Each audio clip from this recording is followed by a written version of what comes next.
looking at the news reports and what has been released by federal agencies, right? There was multiple opportunities to perhaps have prevented or take some sort of preventive action when the incident took place. And listen, I think that now the blame game starts. And certainly, as you stated before, everybody's gonna say we learned from this incident and it won't happen again. But I think that's too little, too late.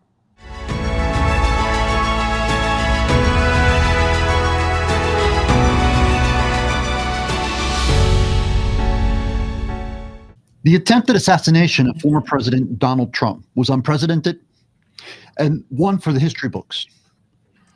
How could it have happened? Today, on Bets and Badges, we're going to take a closer look at the facts that are known, but we're going to take a step back and go beyond the news media to discuss with law enforcement professional executives.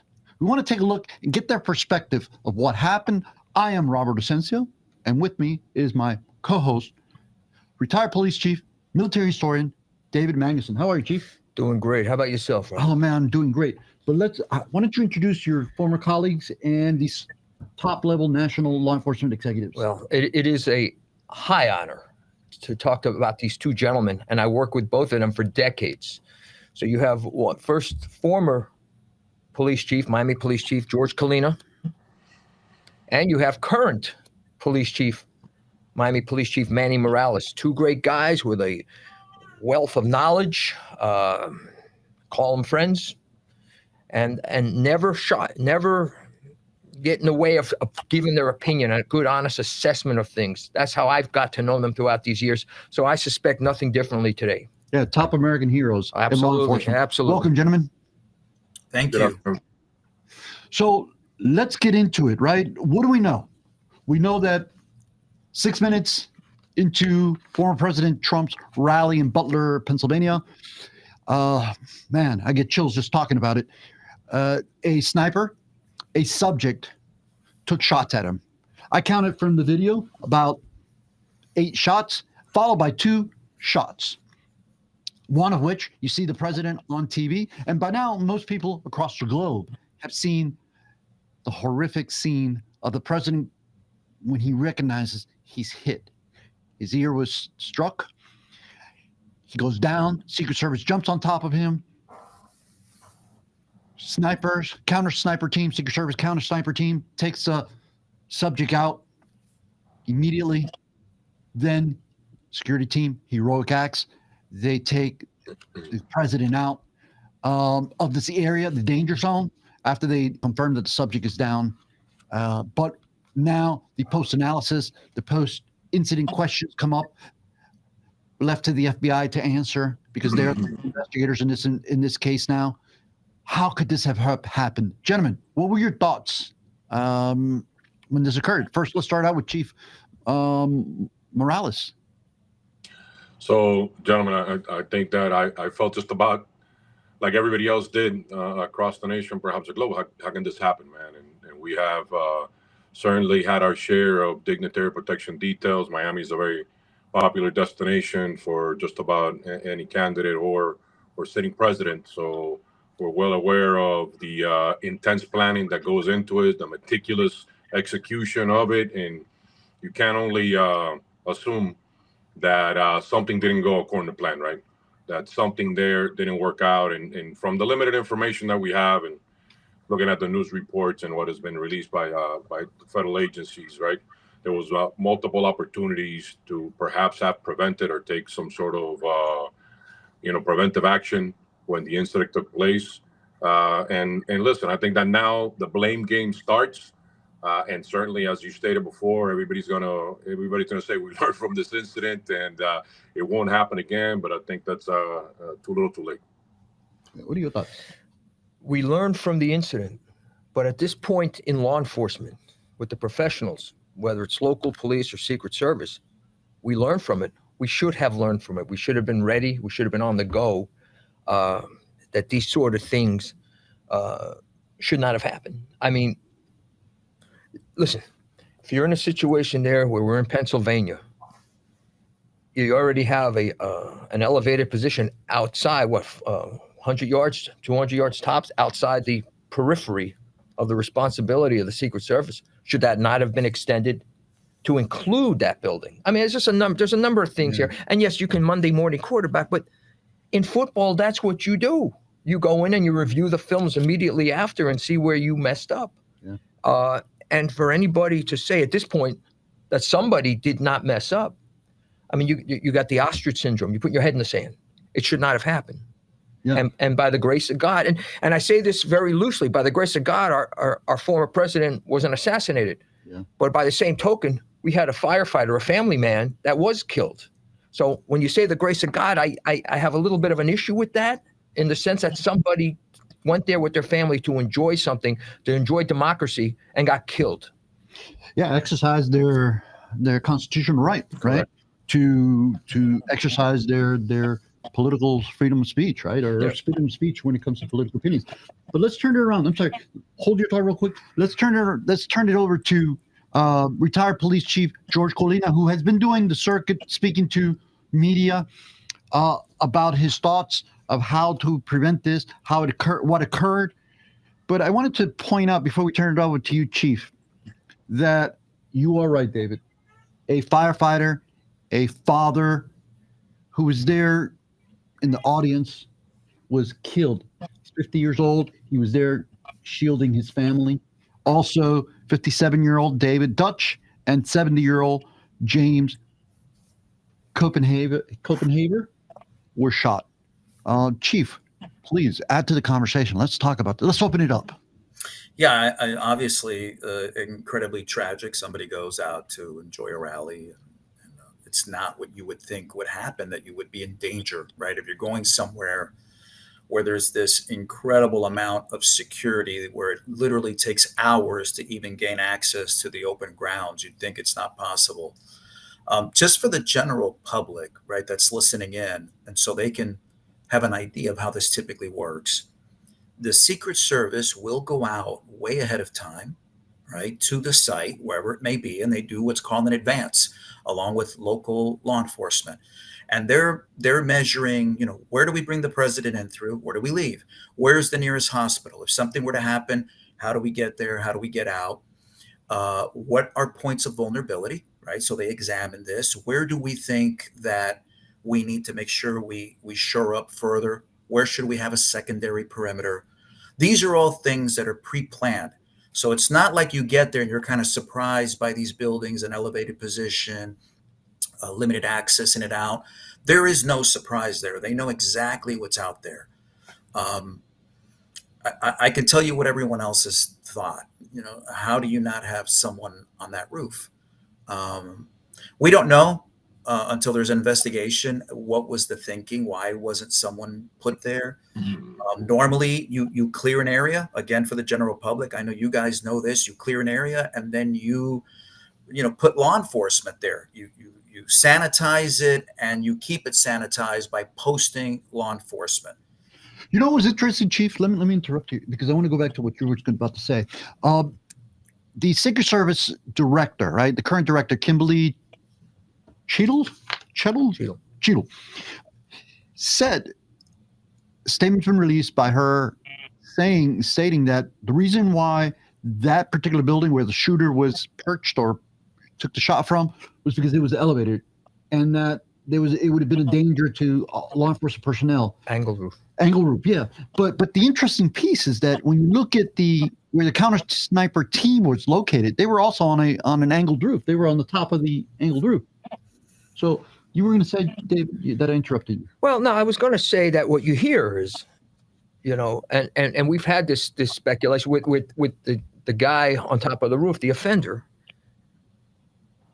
If he would have gone the bump stock route, how many people could have been taken out? I mean, he had the shot. He was in position. Once you're in position, it's almost ball game over. You're waiting to see what's going to take place. But I've heard too many people say, we were very lucky. And I'll say this: luck is not a strategy, and luck is not sustainable. And if you're basing, how you go about things based on luck, I can tell you, it's not going to end well. So let's go back to what Chief Colina was saying, and Chief Morales, join us here, because you are running one of the largest police departments in the country right now. Chief Colina explains about the pre-event scouting of the scene, right? The pre-event planning. Then you go into the deployment. The operational plan is created. The request for resources. How do you, as a police executive of a major police agency now, dealing in today's environment of a divided country, very, very volatile scenarios, how do you plan and ensure that something like this doesn't occur again in your jurisdiction? So, I mean, Chief Colina was right, man. This is a very meticulous process, and a lot of assumptions are being made. But listen, I know we're all human beings. We're imperfect creatures. And sometimes complacency sets in, right? You do 200 rallies, nothing goes wrong, and you're kind of on autopilot.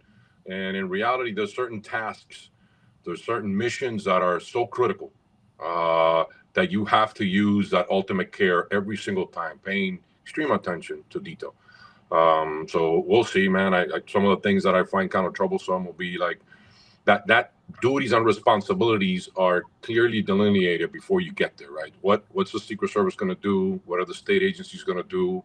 What are the local cops going to do? And some of the things that I found curious in some of the video that I've seen so far is those witnesses alerting the local cops and the news reports that are coming out about the location of certain cops and tactical teams, man. That's what really surprises me, right? That nobody kind of said, hey, whoa.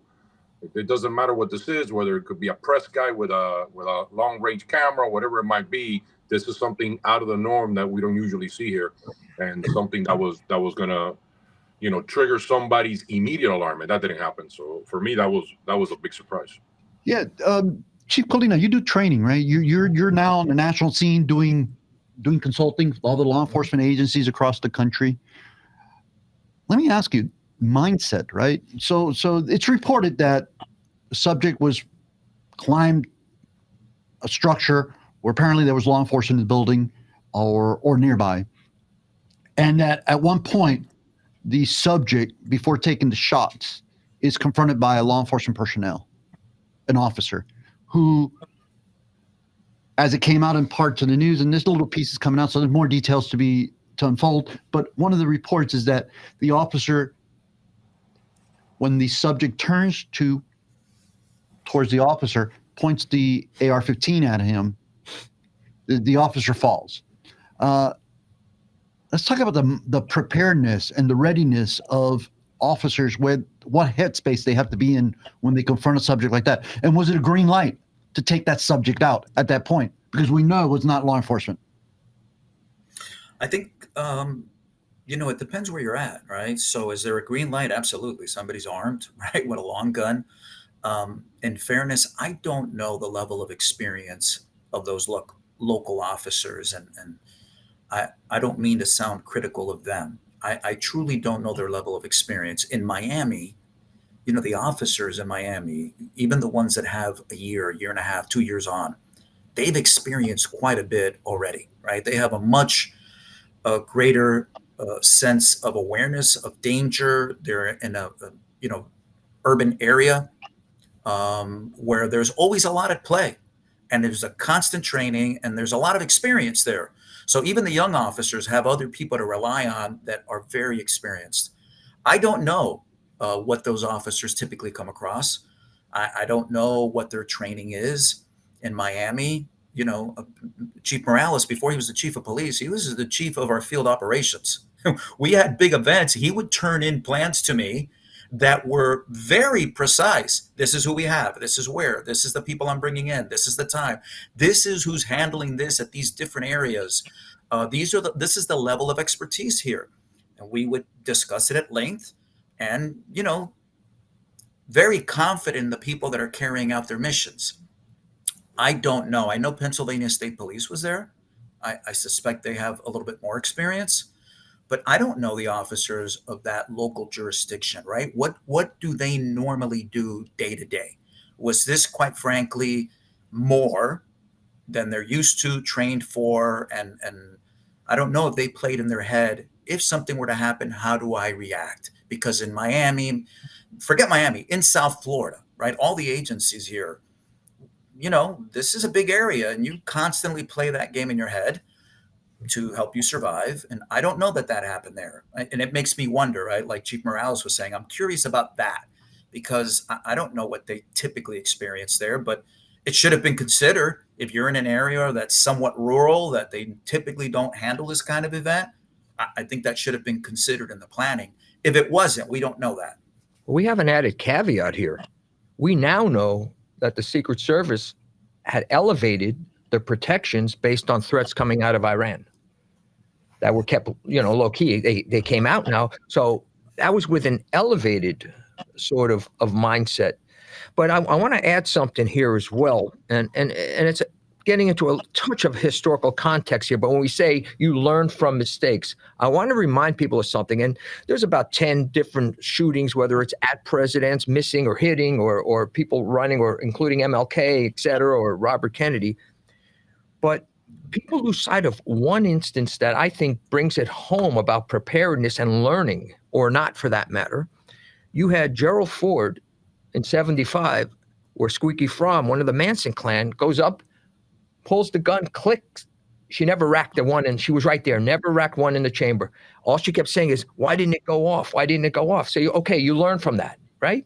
But 3 weeks later, also with President Ford, you have Sarah Jane Moore standing right next to her with a fully loaded gun. And there was a guy in a wheelchair, a veteran, sitting there. When he saw the gun come up, he slaps her hand, gun goes up in the air, she's taken into custody. So in that 3-week period, what was learned? Because to me, I would tell you, not much. So how long does it take for you to learn things after something happens, when there's a tragedy, and is a tragedy? Just because the person missed doesn't make it, or didn't strike what he wanted to do, except for the innocent victims in the crowd, doesn't make it any less serious. It's just that he wasn't successful in it. But I go back to 75. When we say, okay, we're going to shore up things and make it better, and this is not going to happen again, sometimes that takes a little bit of time, because in that 75, in that 3-week period, obviously nothing was learned. And people lose sight of that. And David, that's close cover security, right, for the president that clearly didn't adjust. Secret Service personnel. I know it's unrelated, but when you look at like Columbine, right, that was a big eye opener for a lot of people, and police in general adjusted. Maybe not as well as they should have, but immediately there was an adjustment in training, an adjustment in how you deploy resources, your expectation of what they're going to do, et cetera. But George, then you have the Uvalde effect. Correct. Years later, where you're trained and it doesn't work out. And some would say what happened at Parkland as well, despite the training. And I think that's a leadership thing, honestly. I think that was a leadership failure there, of someone not giving the commands that they, should have been giving. I don't know, it's something we haven't talked about. Someone is also in charge of supervising, right? It isn't just what officer is supposed to be at that building, and why wasn't there an officer? Somebody there in that little area, there should have been a supervisor who's also making sure that somebody didn't go take a break without asking for relief, go to the bathroom. Those things happen where people, you're going to go to the bathroom, you got to take a break. You got to say, hey, I need relief. Mm-hmm. We don't know those things. I hope we find those things out later in the investigation.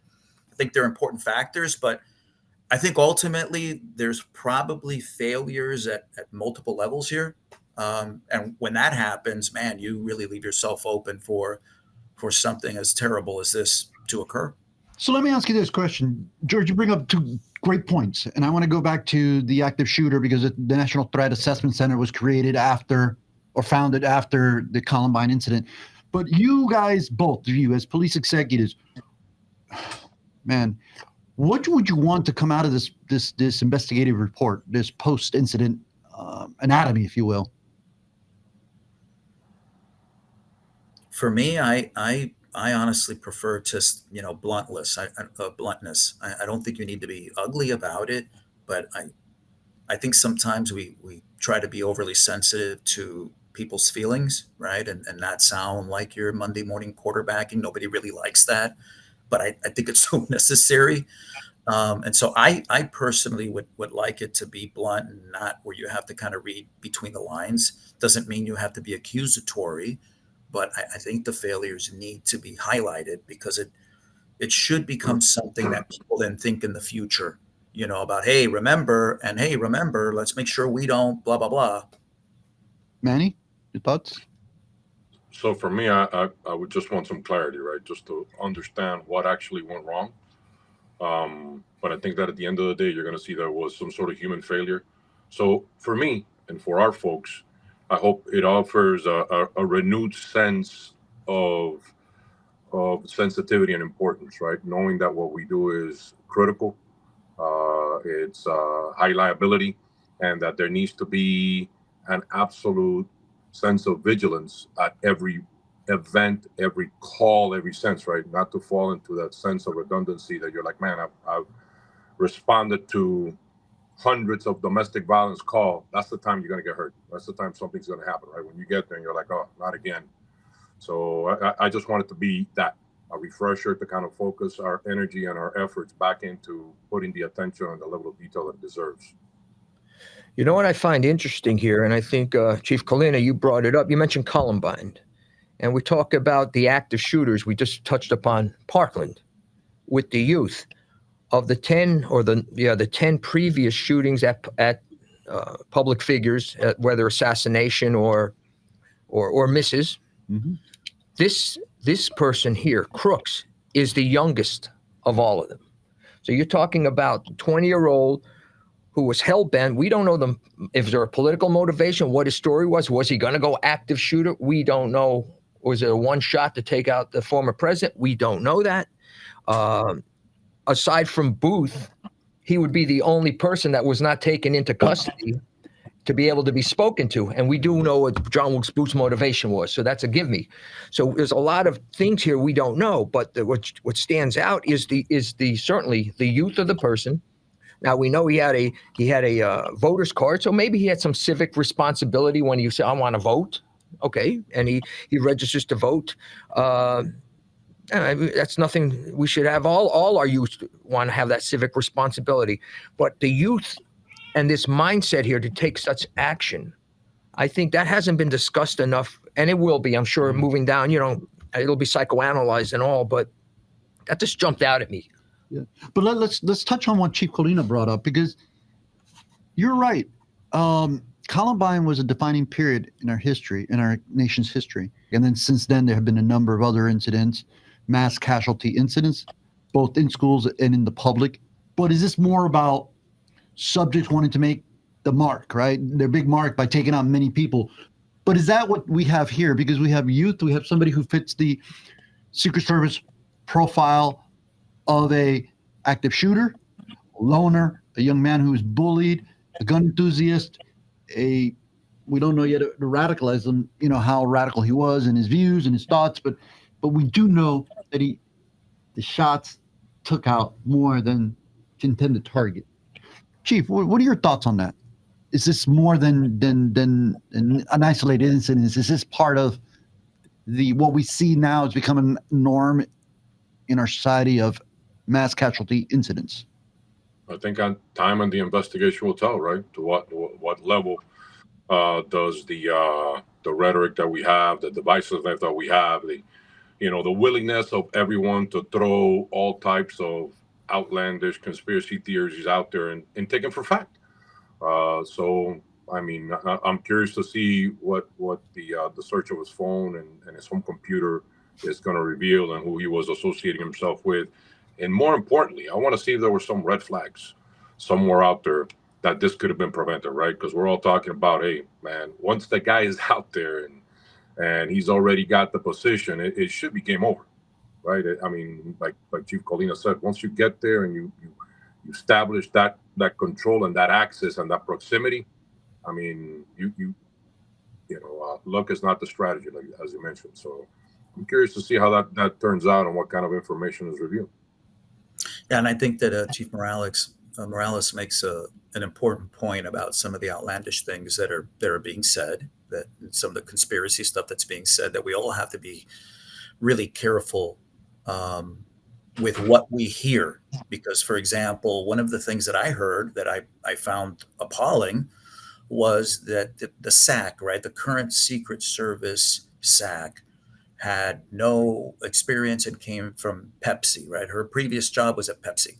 Well, I find out later that that's not accurate. She did come from Pepsi, but she got that job because she spent 27 years in the Secret Service, was part of, Obama's protective detail, was a supervisor, was a SAC at a field office, worked her ways up the rank. And again, I'm not making excuses for her. I'm just saying that this is one of the things that I heard, for example, that I thought, well, that's outrageous. How could they have put that person in that position without any experience, only to find out later that that's not accurate? And I'm sure there's going to be a lot of things put out that aren't accurate, and we should be mindful of that. Wait for the report to come out. I'm sure it's going to be investigated very thoroughly. We're going to learn a lot more once that report does come out. Yeah, but you also have a very comprehensive 9/11 report, and to this day, and the Warren Commission, and to this day, you still have people that are going to say, "Oh, they're lying, they're covering up." So there's just some people that you don't let the facts get in the way of a good story, right. Unfortunately, and that's what happens. And then it gets punctuated by more and more of the the tribalism that's on social media. And it leads you down a very dark path, ultimately. True. And to Chief Colina's point, the director of the Secret Service was a 27-year veteran of the Secret Service, an agent charged. Specifically, she was in the Obama administration. She was the head of current President Biden's security team, and she left after 27 years to Secret Service to work for PepsiCo. But then she was brought in by the current administration to run the Secret Service. How does this change, or does it change police training? And Chief Morales, you alluded to it, that you hope that this incident will be a reminder to all that we can't take security and mass personnel events lightly. But does this change the training and the scope of priorities of leadership and law enforcement? I'm asking for the purpose of the viewers. Please give them something of reassurance here. Yeah, absolutely, man. It just brings that focus on the importance on the supervisors too, as Chief Colina mentioned, man. Not only the officers that saw something that was out of whack and received the information from the witnesses, but what about the supervisors? They should have been, in tune with what was happening, keeping a tabs on their personnel and making sure that they raised the proper alarm, man. And kind of taking you back to the point on what's happening and how do you handle it. I remember Chief Colina used to say, man, there will always be the wackadoodles, right? And you can't account for those guys. But nowadays, man, this just seems to be a lot more. Is that a technical term? That's an absolute technical term, man. But now it seems like there's a lot of those folks out running around. So it just kind of bring to the forefront to the cops. I know that they understand how important their mission is, but I think this just kind of brings that extra level. It kind of highlights it a little bit, bluntly right in front of their face, how important their job is, their actions, and how sometimes you're lulled into the sense of complacency when you see something that is so obviously out of place that you're thinking, there's no way that this guy's carrying a gun and a ladder at a presidential rally, So it just like the mind defines it. Like, of course not. This guy's not walking around with a grenade in public, those kinds of things. So for folks to kind of take a second, if it looks out of place, man, let's address it with the importance that it needs.